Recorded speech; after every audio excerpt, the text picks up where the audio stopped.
ఈ ఇల్లు ఎంత కమ్ముతారో తెలుసుకో. సార్ అది ఎవరితో పుచ్చుకుని వెళ్ళి మీ కొంప అమ్ముతారా అంటే పుచ్చుకుని బళ్ళు కొడతాయి. ఈ ఇంటి ఓనర్ ఎవరు? నేనే.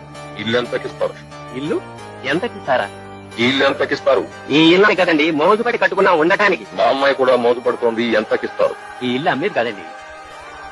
2 లక్షలు. అరే చెప్తున్నాయండి అమ్మటానికి కాదని. మీరు లేదంటున్నారు కనుక 2.5 లక్షలు. అమ్మటానికి కాదంటుంటే లక్షలంటారు ఏమిటండి? 3 లక్షలు. అది కాదండి. ఏమండి ఆయన ఇల్లు కొనడానికి వచ్చినట్టున్నారు. 3 లక్షలు అంటున్నారండి. 3.5 లక్షలు. ఏమండి కొంచెం ఆలోచించుకున్నాను. అబ్బాయి చెప్తాం. ఆలోచించకుండా అమ్మితే 4 లక్షలు. ఏమండి 4 లక్షలు. ఒక్కరోజు కడిగండి. గడువు అడకపోతే 4.5 లక్షలు. ఒక్క నిమిషం అలా కూర్చోండి పోయి చెప్తాను. ఉన్న పొలంగా లేచొస్తే 5 లక్షలు. అలాగే అలాగే. చంద్రమౌళి, సార్ వీరికి 5 లక్షల రూపాయలకి చెక్ ఇచ్చేయి. చూసావా baby, money speaks, money rules, money commands. Now this is your house. ఈ ఇల్లు ఎంత కమ్ముతారో తెలుసుకో.